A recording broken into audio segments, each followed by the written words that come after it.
Hello and welcome to Total Football Analysis. In this tactical analysis, we will explain the tactics used by Unai Emery's Arsenal and how Liverpool took advantage of it. We will explain Arsenal's 4-3-1-2 strategy as well as Liverpool's attacking and pressing style. Klopp used the typical 4-3-3 with Fabinho as the holding midfielder and Henderson and Wijnaldum in the middle. Unai Emery surprised with a 4-3-1-2 formation where Dani Ceballos was placed behind the attacking duo Aubameyang and Nicolas Pepe, and the midfield was left to Guendouzi, Xhaka and Willock. Arsenal shaped in a narrow and compact 4-3-1-2, and Unai Emery's strategy had two main objectives. Firstly, Arsenal attempted to protect inside zones by having the trio Guendouzi, Xhaka and Willock close to each other and close to the defensive line. With this, Arsenal tried to nullify one of the most typical Liverpool moves, with Firmino dropping between the lines to receive the ball and open spaces for the inside runs of Mané and Salah. Secondly, Arsenal defended in a low block with defensive and midfield lines close to each other, and as a consequence reducing the depth space.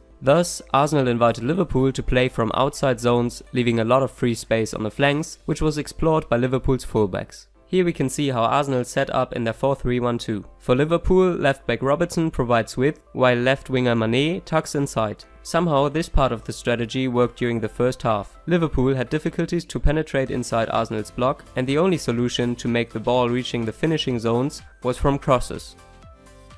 The second main point of Emery's strategy was to explore the high positioning of Liverpool's fullbacks with the fast offensive transitions by making use of Pepe's and Aubameyang's pace. Free of defensive tasks and being always references for the offensive transitions, the duo was a threat for Liverpool's centre-backs. In fact, Arsenal managed to make use of it in the first half. Having a couple of offensive transitions and with better decision making from the players involved, they could have scored. In this scenario, we can see one of the variants that Arsenal used to explore the offensive transition. The ball was recovered by Xhaka, and Liverpool didn't react to the ball loss, and the Swiss player had enough time to find Aubameyang, who dropped to receive the ball behind Liverpool's midfield line.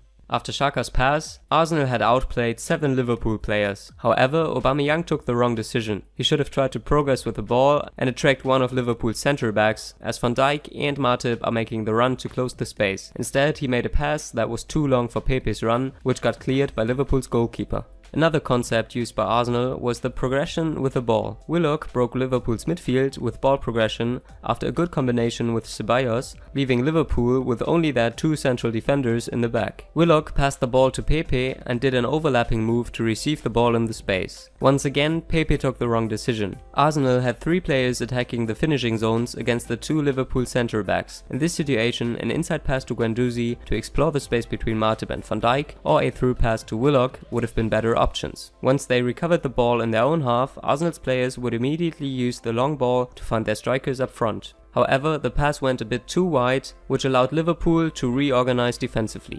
Besides the offensive transition moments, Arsenal spent most of the first half in defensive organization. The Gunners only had 37% ball possession. In the second half, a change in Arsenal's style of play was expected, but it didn't happen. Besides the fact the team registered more ball possession than in the first half with 57%, the team showed a lot of difficulties to play in the offensive organization and to connect the 3 offensive phases of the game. Only 43% of Arsenal's ball possessions reached Liverpool's half. Arsenal's heat map shows how the team behaved during the game in terms of positioning. During all match, Liverpool projected their fullbacks high on the pitch to make use of the space left by Arsenal's narrow formation. This contributed to Liverpool's high percentage of attacks through the flanks. As Mané and Salah were positioned mostly in the inside zones, both of Liverpool's fullbacks had the flanks for their own. Andrew Robertson and Alexander-Arnold spent most of the game in Arsenal's half and were the most participative players in the offensive organization of the team. The fullbacks registered more touches than any other players on the pitch, with Robertson's 98 and Alexander-Arnold's 108 touches. As the passing network shows, Robertson and Alexander-Arnold were the most requested players to receive and perform passes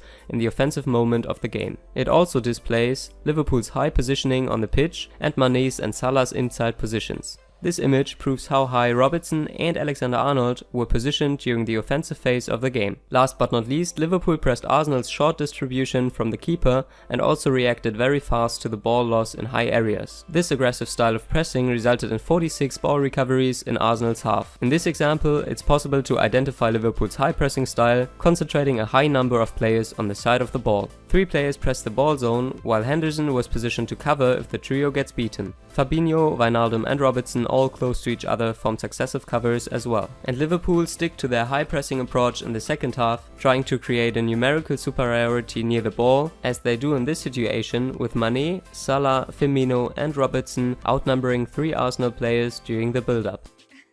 All in all, Emery tried to surprise in this game using a formation that nobody would expect, but the plan didn't work out in the best way. And despite the fact that Arsenal had some good opportunities during offensive transitions, Liverpool dominated most parts of the game and therewith deserved the victory.